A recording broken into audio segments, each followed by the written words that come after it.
Sebuah peluru melesat melewati baling-baling ventilasi udara dan menembus kepala bandar senjata ini hingga terpental. Para pengawalnya yang berada di luar masih tak menyadari kalau bos mereka sudah meninggal. Mendengar hal itu, ayah dari bandar senjata itu marah dan ingin membalas atas kematian anaknya. Semua pasukan dikerahkan ke sebuah danau yang diduga tempat persembunyian penembak itu. Setelah menyusuri semua hutan, tiba-tiba langkahnya terhenti ketika mereka melihat sebuah pondok yang berada di tepi danau. Mereka pun menembakkan RPG yang menghancurkan pondok tersebut. Lalu mereka memeriksa namun tidak menemukan jasad tubuh penembak itu. Yang ternyata pria itu telah kembali ke dalam bunker persembunyiannya.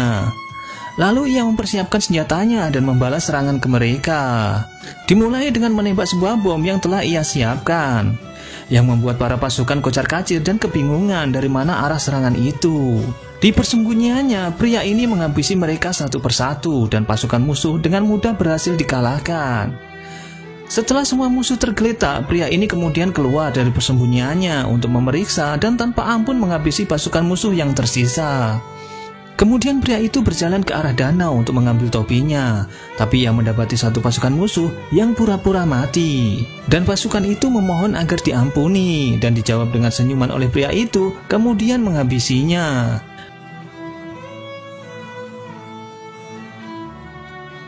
Di sisi lain, bos mereka menanyakan apakah pria itu berhasil disingkirkan. Namun suara itu dijawab oleh pria ini dan mengatakan kalau dirimulah yang akan dihabisinya. Kemudian disusul dengan sebuah ledakan hingga menewaskannya. Kemudian kejadian ini diselidiki oleh para agen khusus yang telah melacak keberadaannya hingga menemukan sebuah fakta kalau pria ini pernah beraksi di Eropa dan orang ini sama dengan orang yang bernama Sahades, seorang pria yang tinggal di bukit dan mempunyai pabrik kain sari India. Scene berpindah di mana para pasukan pemberontak ini kebingungan karena mereka kekurangan senjata.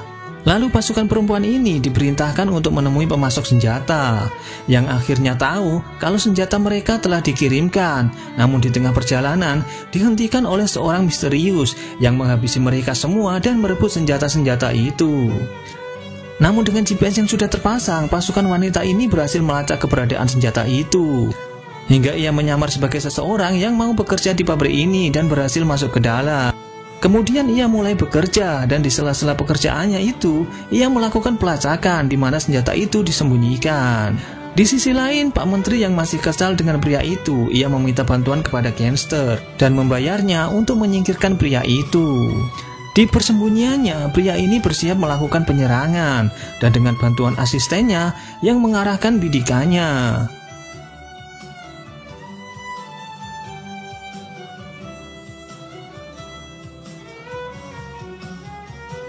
Pertempuran terjadi, satu persatu anak buah dari gangster itu berhasil dikalahkan.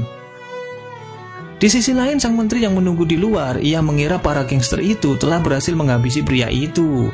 Namun faktanya, gangster bayaranlah yang telah dihabisinya. Karena gangster itu hanya menggunakan senjata tajam, sementara pria ini menggunakan senjata api, para gangster itu dengan mudah dikalahkan. Hingga bos gangster itu protes ke anak buah menteri itu karena tidak diberitahu kalau lawannya menggunakan senjata api. Mendengar percakapan itu, pria ini menyuruh asistennya memberikan gangster itu senjata api juga agar pertempuran seimbang. Yang membuat para gangster ini terdiam.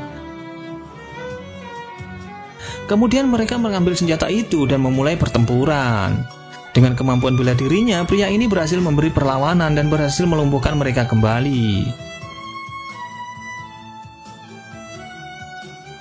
Dengan berondongan senjata dari gangster itu mengenai salah satu panel listrik sehingga keadaan menjadi gelap. Tak ingin tempat ini hancur, kemudian pria itu menyuruh asistennya segera memindahkan truk yang berisi senjata. Dan kali ini ia menghabisi gangster itu dengan sebuah pedang agar musuh tidak bisa tahu keberadaannya. Yang berhasil merebut senjata-senjata itu kembali dan segera menghabisi bos gangster itu. Sementara itu asisten Jay mengamankan truk itu yang berisi senjata, disusul wanita tadi yang berhasil menyusup ke dalam truk tersebut. Hingga akhirnya sampailah di basement bawah tanah. Asisten Jay yang mengetahui ada penyusup, ia mengatakan apakah kamu siap dengan semua ini, lalu menyalakan lampunya.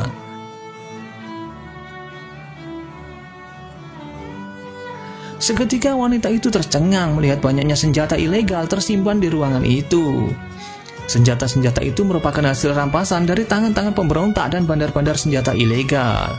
Setelah penyamarannya terbongkar, wanita itu kemudian diikat di sebuah kursi. Sementara itu, terlihat anak buah Pak Menteri itu memohon agar diampuni. Dan pria itu mengabulkan permintaannya sembari menembak kakinya, kemudian menyuruhnya untuk membawa mayat-mayat anak buah mereka. Dengan ketakutan, anak buah menteri itu segera keluar dan pergi dari rumah itu. Sesampainya bertemu Pak Menteri, anak buahnya itu menyuruhnya agar mereka segera lari meninggalkan tempat ini. Kemudian ajudan itu membuka truk tersebut dan betapa terkejutnya Pak Menteri melihat gangster sewaannya semua dihabisi. Sementara pria itu menyiapkan senjata snipernya dan bersiap-siap menyambut serangan balasan. Dan benar saja, sekelompok tentara bayaran telah bersiap melakukan penyerangan ke rumah itu.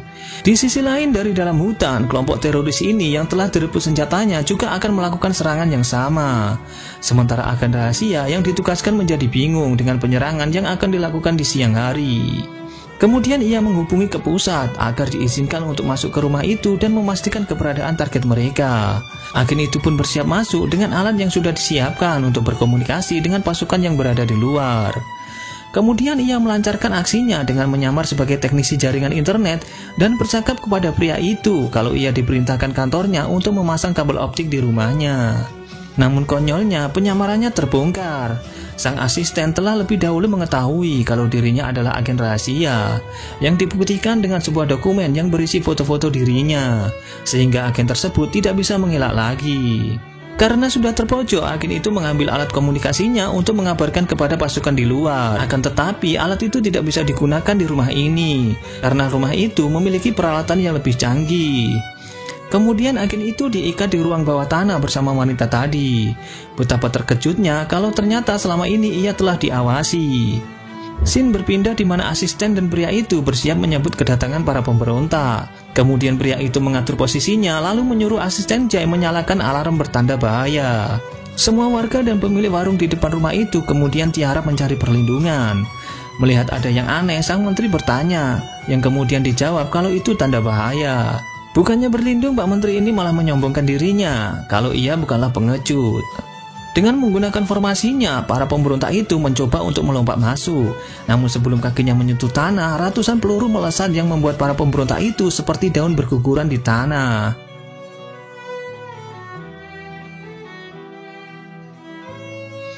Kemudian asisten Jay menarik tuas dan membuat pagar rumah itu menjadi senjata.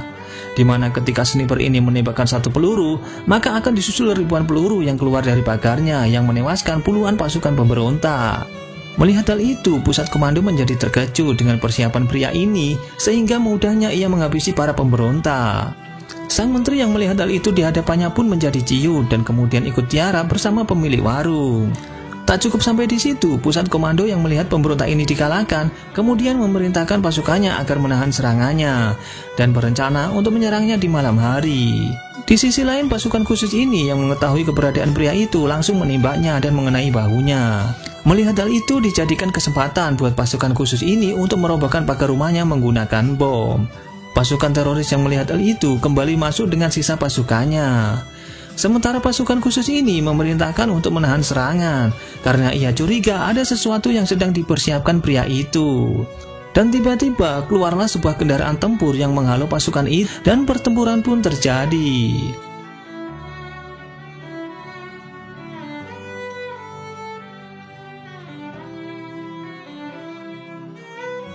Setelah pertempuran berlangsung, para teroris itu memeriksa apakah pria itu sudah mereka habisi.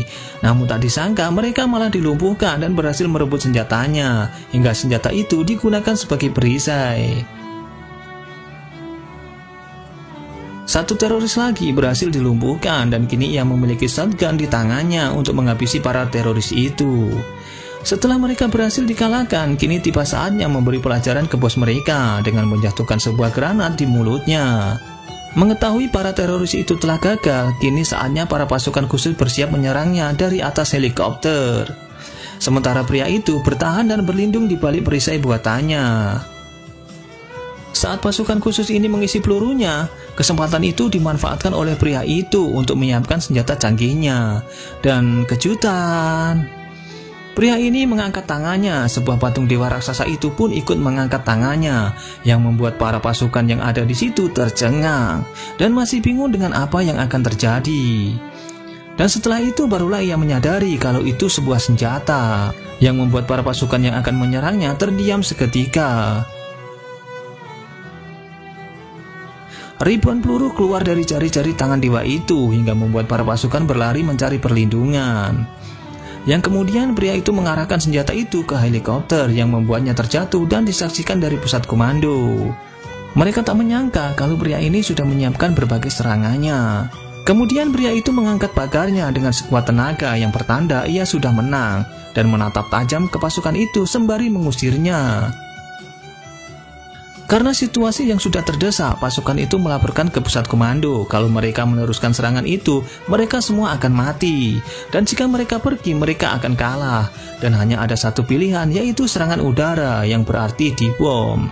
Hal itu pun disetujui, lalu segera penerbangkan pesawat mereka yang berada di laut lepas. Sementara itu, asisten C dan pria itu yang berada di ruangan bawah tanah mencoba mencabut peluru yang ada di badan pria itu. Tiba-tiba akan rahasia itu bicara, kalau selama puluhan tahun ini mencuri ribuan senjata dari berbagai negara, lalu apa maksud dan tujuan melakukan hal tersebut? Pria itu pun menjawab kalau semua itu dilakukan untuk menghentikan pengedaran senjata ilegal agar manusia yang tak bersalah tidak mati di tangan mereka. Di sisi lain, pengusaha yang masih menaruh dendam kepada pria itu membebaskan seorang tahanan yang merupakan mantan polisi. Ia dibebaskan untuk menghabisi pria itu.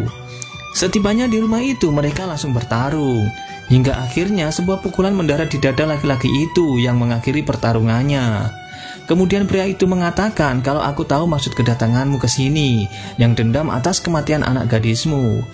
Lalu pria itu menceritakan kejadian itu, di mana saat ia mengintai sebuah transaksi senjata ilegal, tiba-tiba mobil polisi datang untuk menyergap, yang ternyata polisi itu adalah laki-laki tadi yang memimpin penyerangan.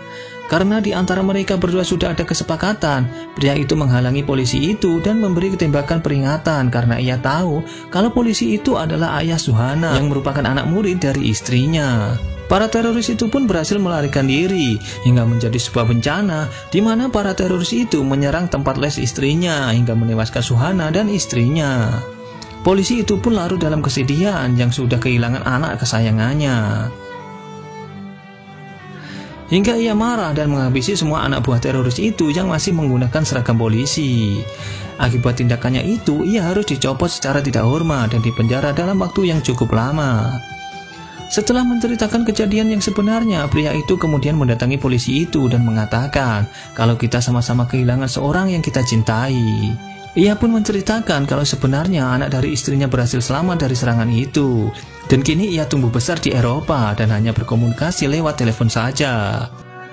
Dan memberi sebuah foto polisi itu yang menganggap kalau polisi itu adalah ayahnya. Setelah percakapan itu, ia lalu melepas kedua sandera itu dan memintanya untuk keluar dari ruangan itu. Bahkan sebelum pesawat yang akan menghancurkan rumah itu tiba, pria itu sudah menyiapkan bom bunuh diri. Dengan santainya, ia menunggu detik-detik itu dan ledakan pun terjadi, yang memporak-porandakan semua isi rumah itu hingga tak tersisa. Namun para agen rahasia itu tak mudah percaya begitu saja, apalagi tidak ditemukan jasad pria itu di reruntuhan rumahnya. Dan mereka menyadari kalau ledakan itu merupakan pengalihan agar ia bisa melarikan diri. Dan benar saja, pria itu masih hidup dan melanjutkan aksinya menghentikan peredaran senjata ilegal di dunia ini. Dan film pun berakhir.